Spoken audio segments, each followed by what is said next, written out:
go Shama. Shama!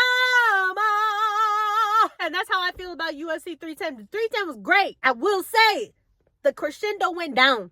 Going from my excitement of how I was for each of these fights compared to the reality of what I actually got in these fights makes me want to start from the top of the card down, because that's how the excitement went. I was hella excited, and then I just got my reality. I'm like, okay, yep.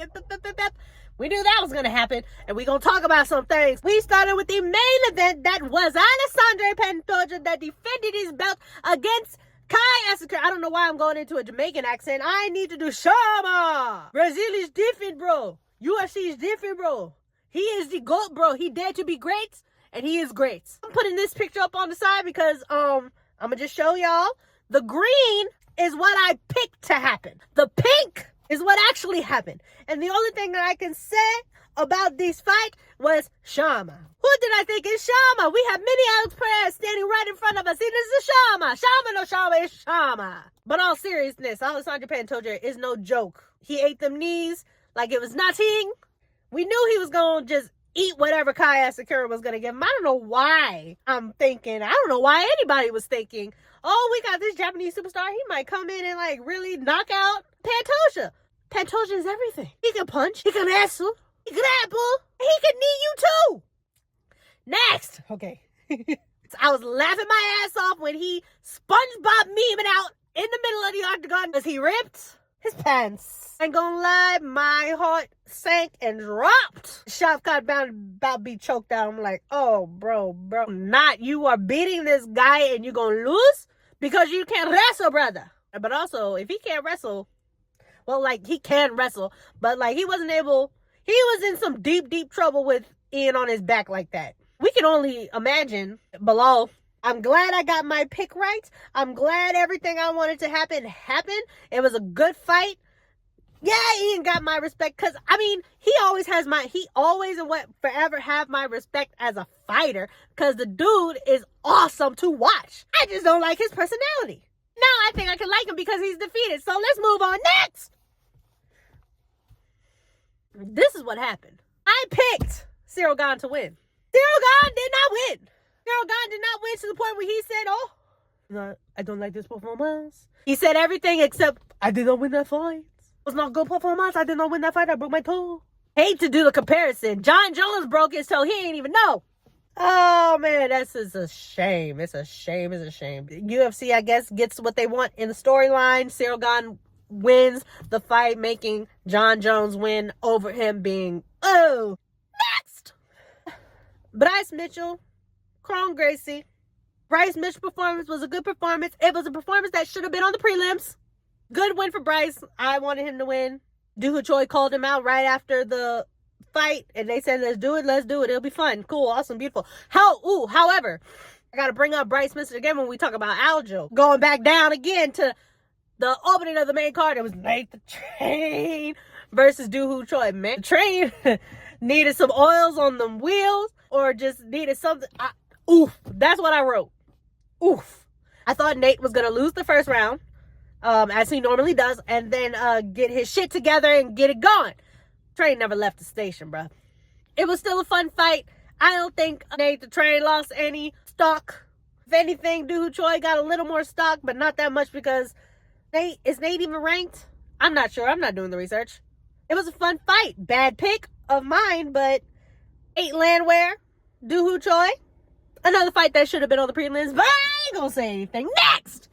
We had Dominic Reyes versus Anthony Smith. Now, this was just sad.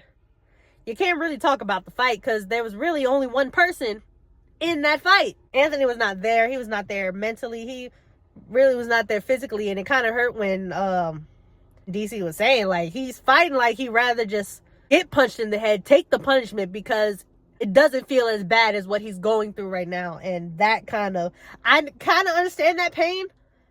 I can't make fun of him. But next, I'm sorry. I wasn't here when Vicente Luque was on top and just watching it now. I'm like, oh, and I guess I got to add Vicente to the list of fighters that I need to watch. Well, he was already on the list, but I need to move him up on that list of fights that I need to watch. Did my dog escape again? Benny! Get your ass back! All right, moving on. Movsar Evloev versus Aljamain Sterling, and the O didn't go. That was not part of the plan. O was supposed to go. And I'm not gonna lie, I was watching the fight like, come on, just give it to Aljo, because like his punches, his efforts of grappling were more effective. At the end of the fight, Movsar had that thing on the nose. Aljamain clean, but I'm too biased, so I can't say that he lost that fight. But the realist in me cannot say that he won that fight. I thought it was a draw. I want a rematch. I want a 5-round rematch for number one contender. Evloev goes on, moves on, and he gets a title shot after Volk gets a title shot, and then after Diego gets a title shot, then Movsar gonna get a title shot. Moving on backwards, there's a question mark, because everything about this fight was just did not go to plan, not what I was expecting. It was supposed to be a fun battle, no pun intended, but like an actual good scrap between these two strikers. One of them comes in overweight. They were talking about Brian. He didn't suffer in the weight cut. I ain't gonna lie. The way he was looking on that scale looked like he suffered a little bit. I don't know what was going on with this fight. I don't know what was going on with this fight. They gave Brian Battle the win. I don't think he won. I'm a Brian Battle fan. I love going to the butcher. I love getting my ham, my turkey. I love getting it freshly sliced and nice and juicy. But come on, bruh. What was that? Moving on again backwards. Chris Weidman versus Eric Anders. I got my pick right.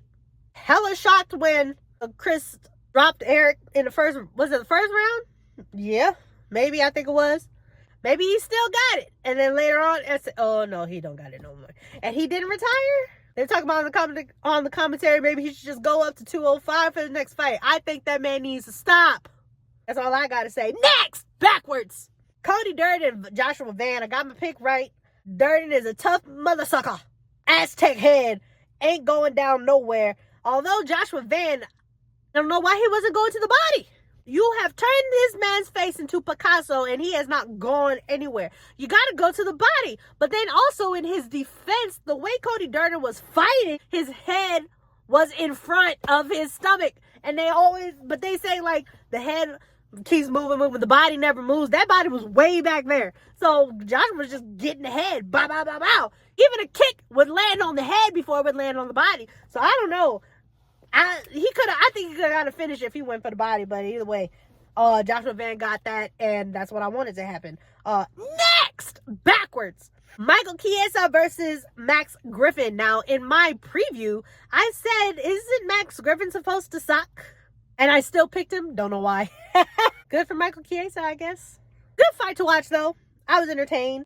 These first two fights of the whole night, probably my best fights of the night for me. Because exactly what I thought was going to happen, especially with the first two fights with Chase Your Dreams Hooper and Kennedy Nzechukwu getting a TKO KO in the first round. I knew it was going to happen. First fight of the night, Kennedy Nzechukwu got his first round finish. I thought he was playing with his food a little too much. I'm like, dude, what you doing? What is this slow? Okay, I see what you're doing. Oh, I'm stalking. I'm about to get him. I think he took a little too long. How did I feel about all these fights? It was fun. It was fun to watch. Fun to watch. Again, $70 worth.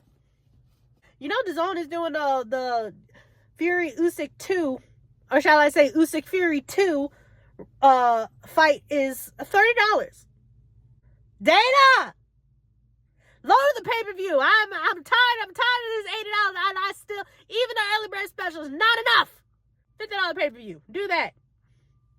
That was my recap of 310. It was a fun event to watch. I am trying to be consistent on this channel, so please like, please subscribe, share with your friends.